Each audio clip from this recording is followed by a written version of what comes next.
माल्टा work visa submission करने के लिए 3 ऑप्शन आते हैं। Lease agreement, company accommodation provide करती है, या फिर होटल बुकिंग। कौन सा बेस्ट है, कौन सा रखना चाहिए, सारी चीजें आपके साथ डिटेल के साथ शेयर करना। अस्सलाम वालेकुम, welcome back to another video. तो आज की इस वीडियो में डॉक्यूमेंट्स के रिलेटेड, माल्टा वर्क वीजे के रिलेटेड 2-3 डॉक्यूमेंट्स हैं जो बहुत इंपॉर्टेंट होते हैं, उनको आपको गाइड करने जा रहा हूँ, ठीक है। जो कि बहुत इंपॉर्टेंट हैं, ठीक है।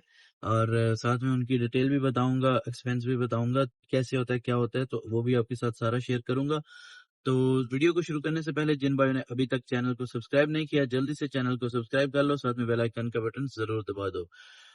माल्टा के वर्क डॉक्यूमेंट्स, वर्क वीजे के लिए डॉक्यूमेंट्स जब प्रिपेयर कर रहे होते हैं, दो चीजें, तीन जो मैं टॉपिक आज करूंगा डिफाइन, वो ये है कि एक तो होटल बुकिंग होता है, एक लीज एग्रीमेंट होता है, और एक होता है कि कंपनी आपको प्रोवाइड कर रही है अकोमोडेशन। ओके, तो कंपनी जब आपको अकोमोडेशन प्रोवाइड कर रही होती है, तो वो अपने सारी डिटेल देती है आपको, वो आपको फ्री ऑफ कास्ट में प्रोवाइड कर रही होती है। एटलीस्ट कोई भी कंपनी है जो मोस्टली वो आपसे कुछ भी चार्ज नहीं करते, वो वीजा प्रोसेसिंग के लिए आपको डॉक्यूमेंट्स दे देते हैं, ठीक है।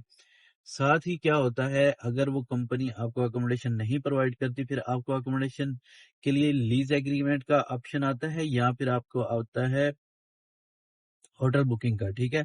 अब होटल बुकिंग के 2-3 वेज है, ठीक है।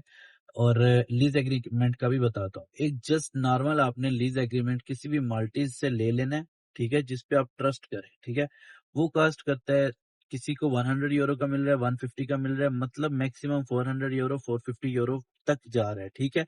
अब यहाँ पे और एक्सपेंस कैसे होते हैं, कुछ लोग कहते हैं कि हमें हाउसिंग अथॉरिटी के साथ चाहिए। मैं ये बहुत दफा बता चुका हूँ कि हाउसिंग अथॉरिटी आपको, जब तक आप आउट ऑफ कंट्री हैं, आउटसाइड हैं, आपको हाउसिंग अथॉरिटी की जरूरत नहीं है। लेकिन अगर फिर भी आप ले लेते हैं, वो कोई आपको बनवा के दे देता है, तो उसका उतना ही बेनिफिट है जितना नॉर्मल लीज एग्रीमेंट होता है। तो हाउसिंग अथॉरिटी के साथ भी लोग थोड़े ज्यादा चार्ज करते हैं, लेकिन उसका कुछ भी बेनिफिट्स नहीं होता। सेम बेनिफिट्स लीज एग्रीमेंट वाला ही होता है।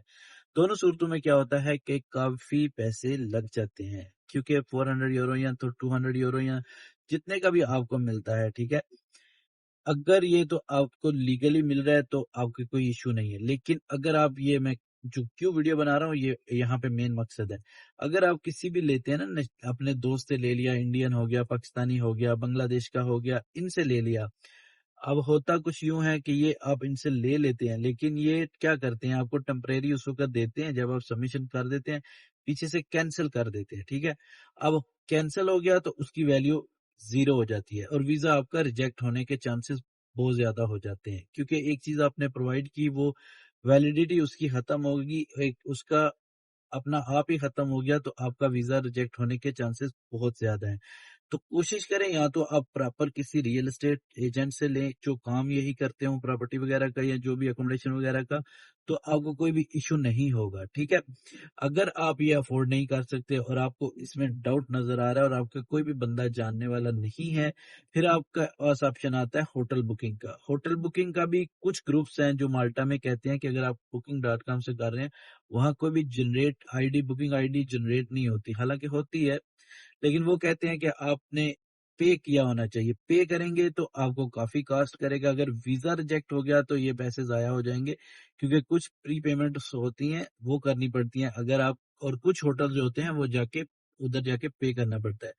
लेकिन उसका बेस्ट सोल्यूशन ये होता है कि आप ऐसे किसी ट्रेवल एजेंसी से या किसी से लें जो आपको होटल बुकिंग कंफर्म बुक करके दे, और जिसपे आपकी शो हो कि आपने 100% श्योर बुक किया हुआ है होटल, और जब भी आप पहुंचेंगे वहां आप इसको यूज कर सकते हैं। पेमेंट आप बेशक वहां जाके करें, ठीक है। और उस पर प्रॉपर एक लिखी होती है कि ये कंफर्म बुकिंग है, ठीक है। इसका फायदा ये होता है कि एक तो ये चिपर होता है, ठीक है। दूसरा ये होता है कि ये आपको इजीली मिल जाता है, आपको कहीं से भी मिल जाता है, और इस पे वीजा लगने के चांसेस, अगर रिजेक्ट भी हो जाता है तो आपको कोई भी इसके पैसे जाया नहीं होते। वीजा रिजेक्ट इस वजह से नहीं होगा क्योंकि ये कंफर्म्ड होगा। अगर हम सीवीयू वाले या कोई भी कॉल करके इस होटल को पूछता है, तो डेफिनेटली आपका वहां पे शो हो रहा होता है, 100% आपका शो हो रहा होता है, स्टेज होता है, ठीक है। तो वीडियो में बताने का मकसद ये है, बहुत सारे आजकल भाई बहुत ज्यादा पैसे खर्च करते हैं और जब वीजा रिजेक्ट हो जाता है फिर बोलते हैं यार हमने तो लीज एग्रीमेंट भी लगाया था, हाउसिंग अथॉरिटी भी लगाई थी। तो भाई ये आपको पहले सोचना है कि आपने क्या प्रॉपर वे यूज करना है। तो ये बेस्ट ऑप्शन मैंने आपको बता दिया है। अगर तो कोई मार्टिज प्रॉपर रियल स्टेट वाला है और आपको श्योर गारंटी देता है कि आपका विथड्रॉ नहीं करेगा, कैंसिल नहीं करेगा, तो फिर इज ओके, अदरवाइज आपको कुछ और करना पड़ेगा। तो वो होटल बुकिंग बेस्ट ऑप्शन है। मिलते हैं वीडियो के साथ, तब तक के लिए अल्लाह हाफिज।